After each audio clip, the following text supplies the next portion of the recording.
Assalamualaikum everyone, this is Javeria Sajid and today we are going to discuss one of the major or important topics of managerial economics and policy, that is oligopoly behavior. Okay, we will first discuss what oligopoly is. As you can see the definition, I'll describe the definition in simple words for your easiness so you can get the concept easily. Basically, oligopoly is where few firms relatively make homogeneous or differentiated products. What are homogeneous products? As the name suggests, homogeneous means the similar products.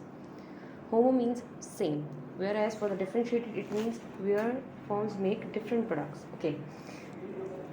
By describing the characteristics of oligopoly, oligopoly firms are mutually interdependent, which means they have many or different barriers in their way.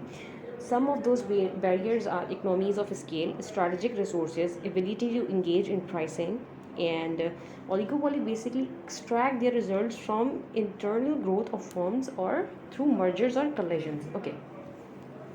Now moving forward, we will describe the game theory. What game theory is and how we will compare both game theory and oligopoly. You will get this concept at the end of this lecture.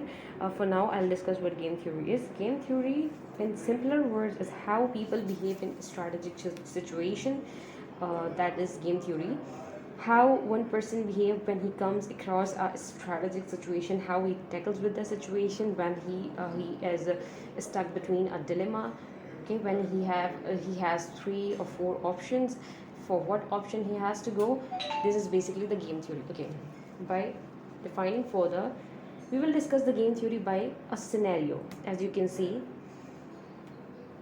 let's move. Here we go. It is called or termed as prisoner's dilemma. In this scenario, there are 2 suspects in crime. One is Henry and other is Deva.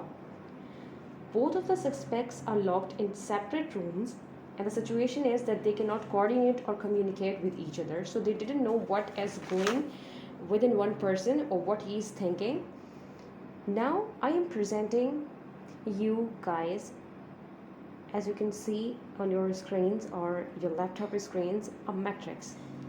What is this matrix about and what it is trying to convey? Let's discuss this. On your vertical side, we have Mr. Dev, and on our horizontal side, we have Mr. Henry. And we have 2 options available for both prisoners, either to make a confession or not. 4 situations are described as a solution. Number 1 is if both did not confess, so both will be imprisoned for 1 year. If Dev will confess, he will set free, whereas Henry will face punishment for 20 years.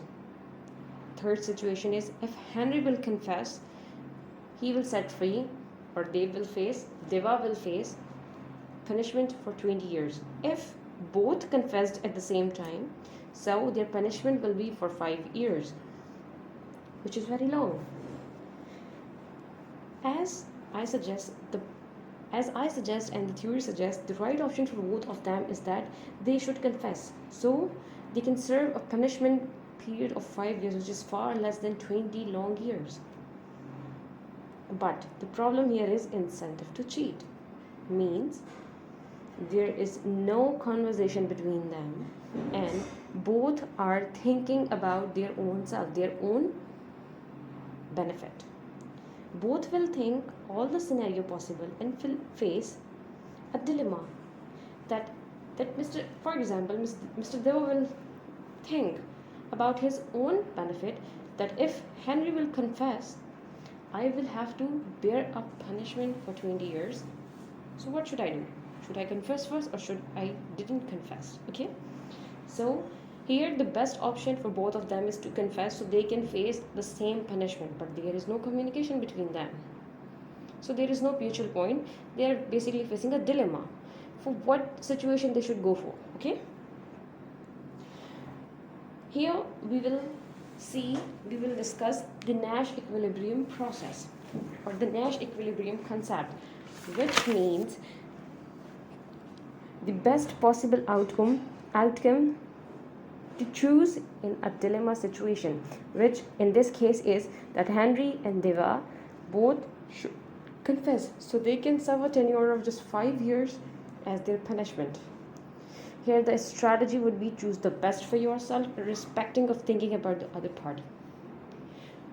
Okay, like for example, I have discussed earlier, if they were confessed, it would be his best or dominant strategy to choose to apply in this situation, or if he did not confess, there is a high chance of him facing a punishment for 20 years. Okay, now we will relate the given example with oligopoly market, that if we take it as a price, we will analyze where Nash equilibrium lies. If both firms reduce their product prices to get Nash equilibrium, game theory reveals that with respect to oligopoly, it is interdependent in their pricing policy. In oligopoly, if firms decide collision between them, both will get the benefit. Like for example, for Nash equilibrium, is if both firms decided that they will go for low pricing, both will get the same benefit or same profit. Whereas if one firm decide that they will lower their prices, but if they will lower their prices, the other party is going to higher their prices or not. If the other party will higher their prices, then they will get a good maximum profit margin. If they did low prices than them, then they will face a loss. So the best possible option here, the Nash equilibrium here, is that both will go for the high prices or the lower prices at the same time, so both will get the same profit margin. But here another or the same option is available for both firms, that is cheat to incentive. If one firm gets selfish and they decided that I will lower the prices to get maximum profit margin, but still they are not sure if the other firm is going to increase their prices or not. By wrapping up the lecture, I will once again go through my last statement, that is the mutual agreement, the collusive agreement, or the same agreement. If both firms collided to sell product on low prices for same profit margin, but both have an option to incentive to cheat. It depends upon the firm or it depends upon the person. Either they are going for their own benefit or they are going for the mutual benefit to achieve the Nash equilibrium. But it depends which way they go, through which way they want to achieve their Nash equilibrium or not. It all depends upon the person or it all depends upon the firms. I hope you will get the concept I'm trying to convey to you guys from this lecture or from the way I'm explaining to you guys. Thank you for your time. Have a good day. Thank you. Assalamu alaikum.